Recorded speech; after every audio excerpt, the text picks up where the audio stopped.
J'ai à la fois la chance, parce que je suis la première doctorante participante à intervenir, et la responsabilité de bien faire. Et je vais commencer mes propos en disant que si la vie vous impose de payer les frais de scolarité à l'âge de 16 ans, ce que la théorie des inégalités sociales de Pierre Bourdieu pourrait expliquer en disant que vos capitales sociales et économiques de départ ne vous permettent pas d'accéder ou de réussir vos études, et que cette même vie vous redonne la chance de pouvoir acquérir des compétences académiques et des compétences scientifiques pour soit enseigner à l'université ou acquérir des compétences professionnelles à travers la participation des colloques pour pouvoir faire des plaidoyers à l'international pour défendre le secteur de l'éducation, vous ne pourrez que accéder, vous ne pourrez que saisir cette chance. Mesdames et messieurs, c'est par ces mots que je vous résume mon parcours et mon objectif en faisant une thèse et en participant à cette journée de communication. Je réponds au nom de Yawa Siklou. Je viens de l'Université Paris-Sud, membre de Paris-Saclay en France. Et ma thèse s'intitule « Les politiques publiques d'intégration des technologies numériques dans les systèmes éducatifs dans l'espace francophone, cas d'études de la France, le Bénin et le Togo ». Ma thèse est dirigée par Mme Delphine Placide-Guifo, professeure des Sciences Po Relations internationales, et M. Adrien Fauve, maître de conférence en Sciences Po. Si ma thèse intitulée concerne les politiques publiques, aujourd'hui, par contre, en participant à cette journée, je vais vous entretenir sur l'intégration du numérique dans les apprentissages en France, approche ludique. Je rappelle d'ores et déjà que cette expérience a été réalisée uniquement en France et non sur les 2 pays sur lesquels porte ma thèse. En introduction, pourquoi le numérique à l'école primaire plus précisément? Tout à l'heure, dans les interventions, le professeur a dit que le numérique a révolutionné notre vie et notre façon d'enseigner. Et donc, on ne pourra pas dire aujourd'hui que l'école primaire est en marge de tout ce qui est à l'ère numérique pour employer le terme de Didier Lombard qui parle de boule de neige du numérique aujourd'hui. Que ce soit dans les gares, à la maison, les parents reçoivent des appels téléphoniques. Sur les tableaux d'affichage dans les gares, les enfants font face à tout ce qui est numérique, et éventuellement dans les classes aujourd'hui où 95% des écoles sont équipées des outils numériques et d'équipements numériques selon le plan de François Hollande 2015. Et donc aujourd'hui, les enfants côtoient quotidiennement le numérique, et donc il est important de leur apprendre à utiliser de manière consciente et efficiente ces outils numériques. Ces enfants sont qualifiés de digital native pour employer le terme de Marc Prensky, ce terme qui a été déjà employé et expliqué dans la matinée. Dans quel contexte j'ai réalisé cette recherche sur les apprentissages? C'est dans le cadre d'animation périscolaire, parce que la ville de Paris, dans sa politique de développement de l'enfant, met en place des activités numériques ou des activités périscolaires pour permettre aux enfants de faire des choix pour faire des activités complémentaires à tout ce qui est proposé dans le programme scolaire. Et donc, dans ce cadre, je suis employée en tant qu'animatrice périscolaire par une association. Et en France, les associations sont agréées par l'Éducation nationale pour intervenir sur les programmes d'enseignement.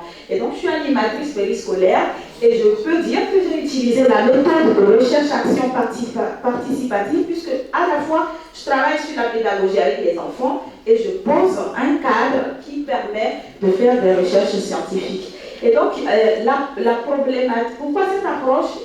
L'approche, c'est simple, c'est de trouver des solutions pour capter l'attention des digital natives qu'on rencontre dans les écoles. Et donc, on s'est posé la question de savoir quelle est la place des jeux dans l'apprentissage à partir des TIC, la place des jeux, dans l'intégration des TIC dans les apprentissages en France, sachant que les enfants ont des jeux vidéo bien équipés chez eux à la maison, et donc comment détourner ces jeux pour les amener à faire un usage raisonné, sécurisé de l'Internet et des outils numériques qu'ils disposent.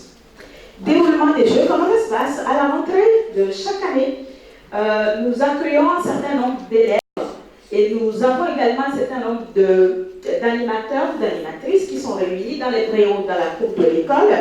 Et ces animateurs, ont fait d'abord une répartition des enfants après la présentation des différentes animations qui peuvent avoir lieu durant l'année scolaire, et les enfants choisissent les ateliers qui les intéressent et dans lesquels ils vont apprendre durant 3 mois. C'est ce qui va justifier bien évidemment le fait que j'ai de groupes très hétérogènes sur l'étude que j'ai menée, puisque la classe d'âge concerne les enfants de 6 à 12 ans, même si le rapport de ces enfants à l'utilisation des outils n'est pas le même. À quel résultat, par exemple, sommes-nous ou suis-je arrivé à la fin de mon expérience? Qu'est-ce qui se passe? J'anime 2 ateliers radio MOB, qui permet aux enfants de monter des émissions radio, et l'atelier numérique à partir de tablettes, d'ordinateurs, de câbles, de casques, qui permet aux enfants de pouvoir apprendre à connaître ce qui est numérique matériel, c'est-à-dire les objets comme les téléphones portables et tout ce qu'on connaît, et le numérique immatériel, c'est-à-dire les applications et les réseaux sociaux, et comment ils les utilisent, et si éventuellement que leurs parents, qu'on leur parle de ces objets. 4 facteurs vont influencer ce que j'ai fait, cette approche: l'âge, le sexe, le milieu de vie de l'apprenant, le type de jeu, carte ou vidéo, et la posture de l'animateur. En ce qui concerne l'âge et le sexe, j'ai pratiquement des groupes paritaires dans l'atelier. Je peux dire que les enfants de 6 à 9 ans sont plus intéressés par des jeux de cartes, c'est-à-dire comme en bas de l'image, ce que je publie, je ne publie pas, pourquoi je publie ça, et les jeux de rangement de la chronologie du numérique, alors que les enfants qui ont entre 9 et 12 ans seront plus intéressés par les jeux vidéo en ligne, ou tout de suite quand ils sont sur l'ordinateur, ils sont tentés d'aller voir ce que leur star préférée a publié dans la journée sur Twitter ou sur Facebook. Le milieu de vie de l'apprenant, c'est là que revient la théorie de Pierre Bourdieu pour dire que les enfants issus de parents pauvres ont un rapport différent des enfants issus de parents employés, c'est-à-dire, je donne l'exemple précis d'un enfant dont le père est député à l'Assemblée nationale. Cet enfant est très intéressé par tout ce qui est relatif à la protection des individus, aux droits relatifs à l'utilisation, parce qu'il ne cesse de dire que mon père vote ce droit à l'Assemblée nationale, et c'est pour me protéger, et voilà l'important, c'est pourquoi je discute davantage de ce sujet avec mes amis, ce qui n'est pas le cas d'un enfant issu de parents employés, puisqu'il d'ailleurs manque d'arguments, et il n'a pas tout ce qui est jeu complet chez lui à la maison. Le type de jeu, les cartes ou les vidéos sont à choisir pour vraiment capter l'attention des élèves, pour leur permettre de pouvoir suivre et dynamiser, puisque le lieu de l'activité est d'ailleurs considéré, dès qu'ils sont en face de téléphone ou de tablette, tout de suite l'idée c'est de faire des jeux. La posture de l'animateur, bien évidemment, qui est très déterminant dans la réussite de cette approche. L'animateur est en face des enfants, ce n'est pas des adultes, et donc il faut arriver à bien capter leur attention, et ça nécessite une double posture d'autorité et en même temps de contrôle ou d'écoute. En conclusion, je veux dire que les jeux sérieux et utiles facilitent l'intégration des TIC dans les apprentissages et permettent aux enfants de réfléchir à leur culture numérique et de prendre connaissance de la protection de leurs données et le respect de la vie privée. Si les 3 facteurs principaux, âge, type de jeu et la posture de l'animateur sont réunis, les enfants réussissent mieux les activités proposées. Cette expérience peut être reproduite dans d'autres situations, par exemple dans des centres de loisirs ou avec des personnes adultes. Et mon thème particulièrement est très intéressant parce qu'il est en relation avec les autres thèmes proposés par les autres participants de cette journée doctorale, puisqu'on va nous parler dans les présentations des jeux sérieux et sur d'autres thèmes également. Je vous remercie beaucoup de votre attention. Je voudrais dire que l'innovation pédagogique peut faciliter l'accès, la qualité et l'équité de l'éducation. Je mets le mail en bas. Et je suis fondatrice d'une association Bel Avenir Développement Togo qui facilite l'accès, la qualité et l'équité de l'éducation à plus de 1000 élèves dans les milieux ruraux. Shukran. Merci Awa. Vous avez respecté le timing. Donc vous avez soulevé la question de la place des jeux dans l'intégration des types dans les apprentissages. Donc je vais demander aux public s'ils ont... On va prendre 2 questions maximum. Avant de passer à la deuxième intervention.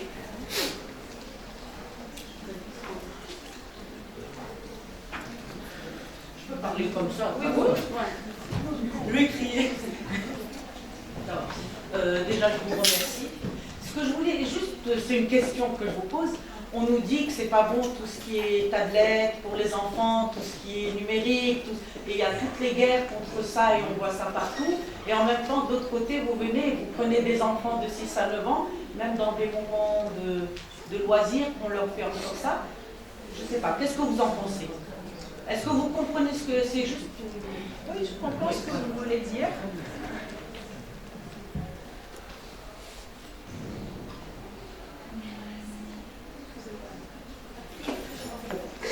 J'ai compris la question, mais je pense que ça, tout dépend du contexte et de la posture de l'animateur, tel que je viens de le dire.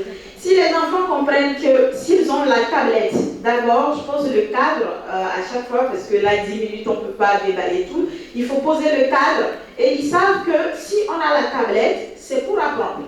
Et donc, on est à l'école, même si l'activité est présentée sous forme de loisir ou de jeu. Quand on a la tablette, c'est pour apprendre.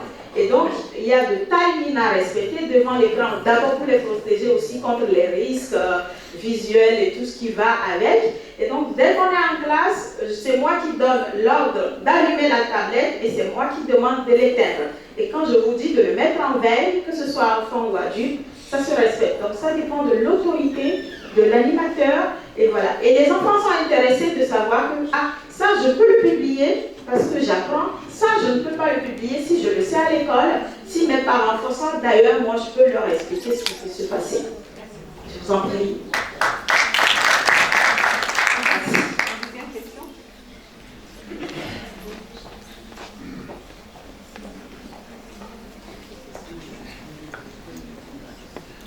Merci pour votre intervention, que je trouve intéressante.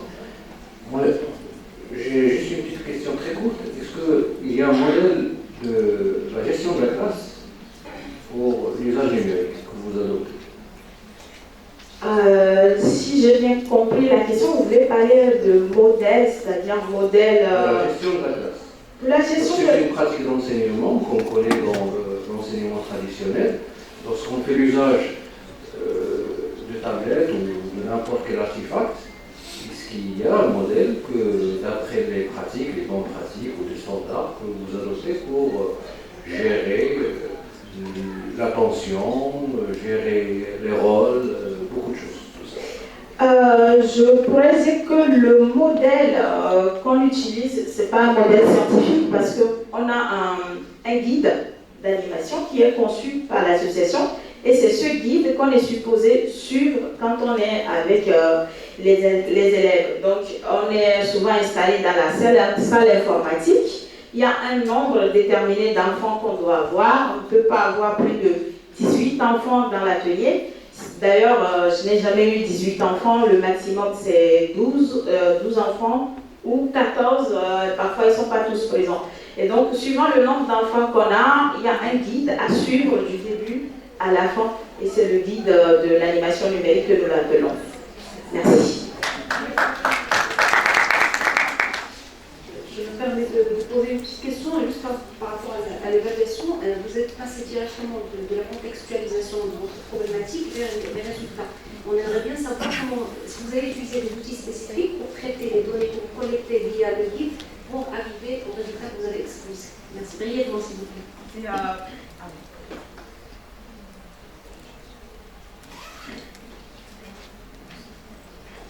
Je peux dire que j'ai utilisé déjà la méthode de recherche-action participative ou l'immersion. Donc, je participe du début à la fin. C'est moi qui suis en action. Et je fais la méthode, j'utilise la méthode analytique, puisque quand je pose des questions aux enfants, ou parfois je fais des entretiens avec eux, entretiens individuels ou entretiens de groupe, à la fin de chaque animation, je fais l'analyse des données de façon personnelle. Merci.